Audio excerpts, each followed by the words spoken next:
Meteorologist Chelsea Priest.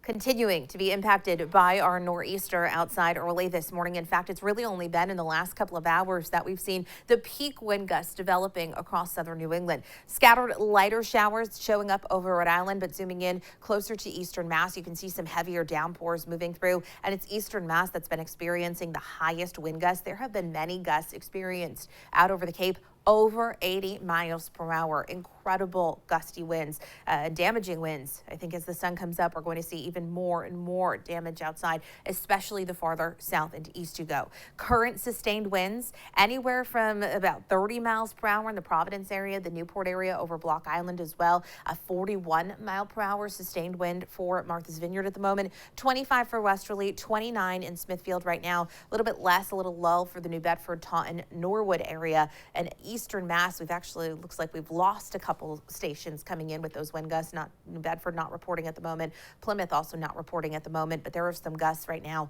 over 60 miles per hour. And again, we've had extremely high wind gusts in the last couple of hours, currently seeing a 55 mile per hour wind gust in Providence. So a windy start to the day. It does look like the winds are going to be gradually backing down as the day progresses, but I would be prepared for a very windy morning and a tough morning drive. A lot of leaves have come down overnight. Things are a bit slippery on some of our back roads, side roads especially. There's some ponding on some of the roadways, even though we didn't see a ton of rain overnight. Definitely still some puddles out there. And again, you're going to want to take it really easy outside this morning. Wind advisory remains in place until 2 p.m. A high wind warning still in place until 2 p.m. for the New Bedford area, for Washington County, for Newport and Bristol counties. Actually extends a little bit longer out towards the Cape and the islands.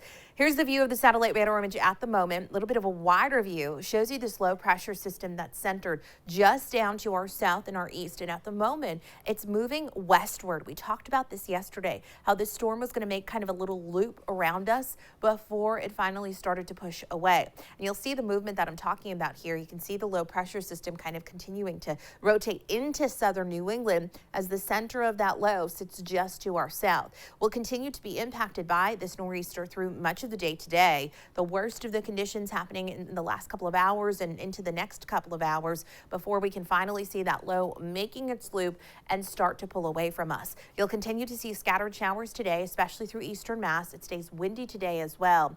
Then eventually we get into some drying conditions overnight. Tomorrow, eastern areas get into a little bit of sunshine, more clouds for the Cape and the islands. And then we get into partly cloudy conditions for much of Friday before another low pressure system impacts the area. This will come through very late Friday night, and Saturday looks like a pretty rainy day across southern New England. Scattered rain today. It's staying windy again, very gusty right now. Winds gradually backing down as we head through the afternoon. Temps in the mid 50s tonight. Some slow clearing. Still a breezy night. Temperatures in the 40s. Tomorrow will be a mix of sun and clouds. I do think there'll be more clouds for far eastern Mass in the Providence area. Blend of sun and clouds. It's cool and still a bit breezy with temperatures in the mid 50s. 7 day shows mid to upper 50s on Friday. On Saturday, again, rainy. A little bit of a breeze out there as well, but we'll be in the low to mid 60s. Some showers will linger into Halloween morning. From there, it does look like we'll dry out in time for trick-or-treating.